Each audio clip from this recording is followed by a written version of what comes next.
Oke, Miss akan menjawab pertanyaan dari teman-teman semuanya. Tadi Visal menanya mengenai teori ionisasi. Nah, sebelum itu Miss jelaskan ya. Larutan itu adalah campuran homogen. Jadi artinya semuanya serba sama. Contohnya teh manis nih, itu termasuk larutan homogen. Teh manis nggak bisa kita bedakan di mana air, yang mana gula dan bubuk teh. Nah, itu artinya sudah homogen. Nah, campuran terdiri atas pelarut dan zat terlarut.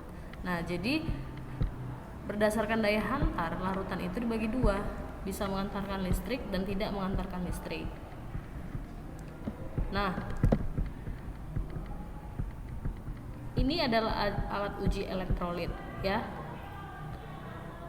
Lampu, ada batang elektroda, dan ini ada sumber arus.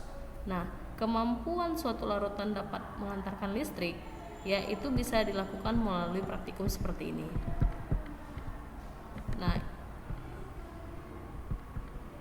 jika ya yang diuji adalah larutan yang merupakan elektrolit, nah nanti simulasi ini memperlihatkan bahwa lampu akan menyala terang ya dan terdapat gelembung udara di sekitar elektroda.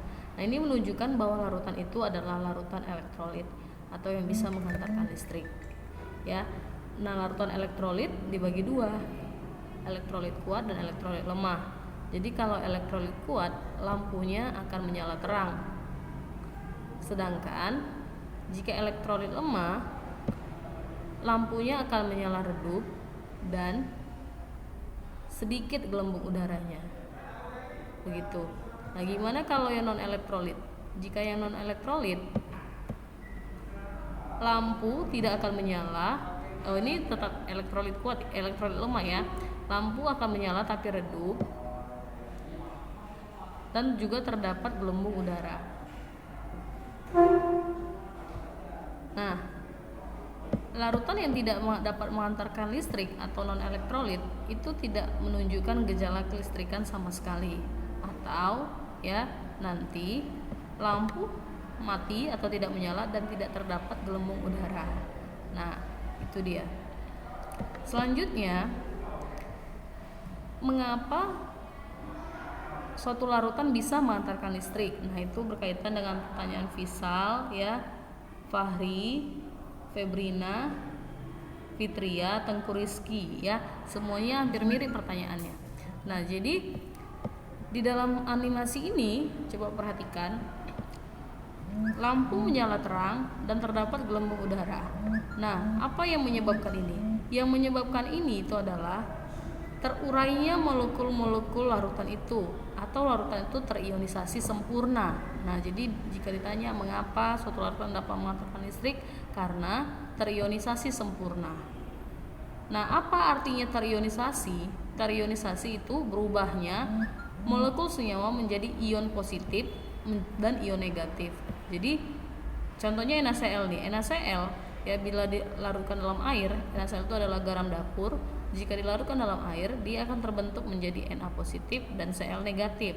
Nah, ion positif dan ion negatif inilah yang menghantarkan listrik. Yang menghantarkan listrik sehingga suatu lampu bisa menyala jika dimasukkan ke dalam suatu larutan yang merupakan elektrolit. Nah, yang termasuk elektrolit itu ada senyawa asam. Nah, ini HCl. Tadi dikatakan si Fahri bahwa mengapa HCl dapat mengantarkan listrik atau termasuk elektrolit kuat.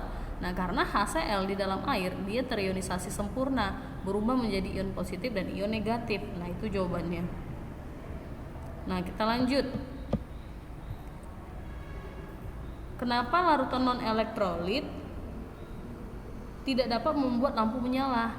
Nah, itu pertanyaan dari si Febrina Sami. Ya, Febrina. Nah, alasannya karena larutan elektrolit ini tidak berubah menjadi ion atau tidak terionisasi, sehingga tidak ada molekul yang dihantarkan, tidak ada ion-ion yang mengantarkan untuk bisa menghantarkan listrik seperti itu. Nah, contohnya gula. Gula ini adalah contoh larutan non elektrolit. Nah, jadi gula tidak terionisasi sempurna, tidak menghasilkan lampu yang menyala ataupun tidak menghasilkan gelombang udara, seperti itu. Nah, kita lanjut lagi. Nah, jadi teori elektrolit itu pertama kali dikemukakan oleh Svante August Arrhenius. Ya, dia mengatakan yang menerapkan teori ionisasi yang mengatakan suatu larutan dapat menghantarkan listrik itu karena larutan tersebut terionisasi di dalam air. Demikian kira semua pertanyaan bisa dijawab. Terima kasih, semoga dapat dipahami pelajaran hari ini.